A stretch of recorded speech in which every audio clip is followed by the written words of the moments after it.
Hey, my reactor, so I'm back again with Pia, Orphan Chapter 20, continuation. Pia mouth dropped open. Is that? She started. Yes, it's hot water, Mrs. Hudson said. A pleased look on her face. Dr. Hudson must have stoked the boiler in anticipation of your arrival. She pointed to a painted shelf beside the sink. There are fresh towels and washcloths over there, and help yourself to a new bar of lavender soap.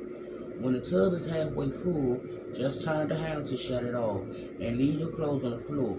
I'll have Dr. Hudson burn them later in the meantime. I'll see what I can find you to wear. Pia didn't know what to say. It all seemed so strange and wonderful at the same time, like something you only read about in books. On one hand, she was beyond relieved to be treated so kindly. On the other, she didn't deserve any of this. Thank you, ma'am, she said. Just be sure to wash your head thoroughly and cheeks and check it for fleas. Mrs. Hudson said, if there's one thing I won't tolerate besides sloppy habits, it's personal uncleanliness. Yes, ma'am. I'll be right back, Miss Hudson said. Then bust out of the room and closed the door. Pierce Pia stirred into the steaming bath, her thoughts whirling like the water below the spigot. Being in this beautiful house with such a kind people didn't seem right when everyone she loved and cared about had suffered so much. Vader had struggled so hard to provide for her and protect his family, and he was sent off to fight in the war. Muddy did everything for everyone, including sick neighbors and strangers who needed help, and she had died in a horrible death. Then there were poor little Ollie and Max, loving and innocent, and knew whose were hold up, loving and innocent and knew who were poor like Ollie and whose older sister locked them in a cold cuddy and left them there, crying and hungry and scared. Not only had they lost their entire family, but who knew what horrible fate they endured. And it was all her fault. She was the one who had abandoned them when they needed her the most. Maybe being in the orphanage was the start of her penance for what she done. Maybe taking care of babies who reminded her daily of Ollie and Max was part of it too. Except this didn't feel like punishment. This felt like a reward. Then again, the only true reward would be having her family together again. Oh, my foot hurt. And that was never going to happen. She hung her head, the horrible heavy ache in her chest growing tighter and tighter. The sound of footsteps on the other side of the door pulled her from her thoughts. She held her breath, waiting to see if Mrs. Hudson was coming back, but the footsteps grew fainter and disappeared. She shook her head to clear it. Nothing she felt mattered anymore.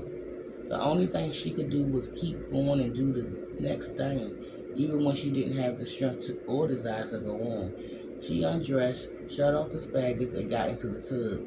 The hot water slipped in like silk over her dry, grimy skin. She picked up the bar of soap and put it to her nose. The flowery, clean fragrance reminded her of climbing hills back in Hazleton, when the spring and the violet springs through the damp ground.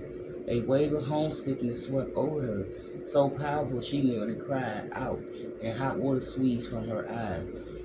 What she wouldn't have given to be back in that wooden, coal-stained wash tub next to the coal stove in her parents' rundown shack, when everything seemed so simple and she didn't have a care in the world.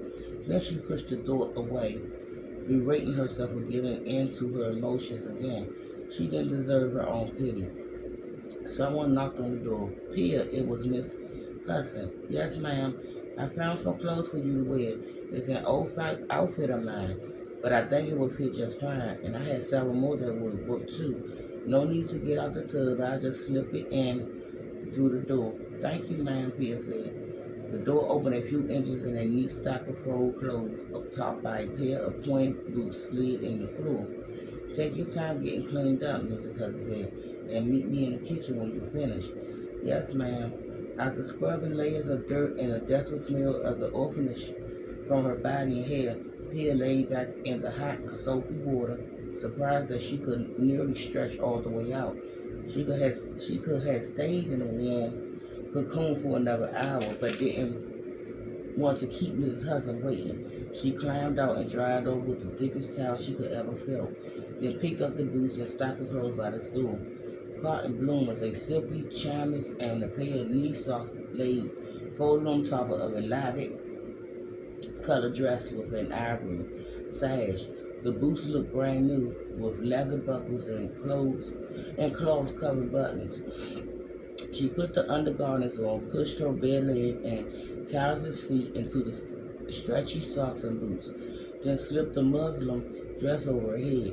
Not only was the dress beautiful, but it fit almost perfectly, and the material didn't itch. It felt strange to be comfortable, her arms and legs covered and snug. She never worn anything like it in her life, and she was delighted by how luxurious it felt. At the same time, it only added more weight to her guilt. And I'll be back with the continuation of Orphanage.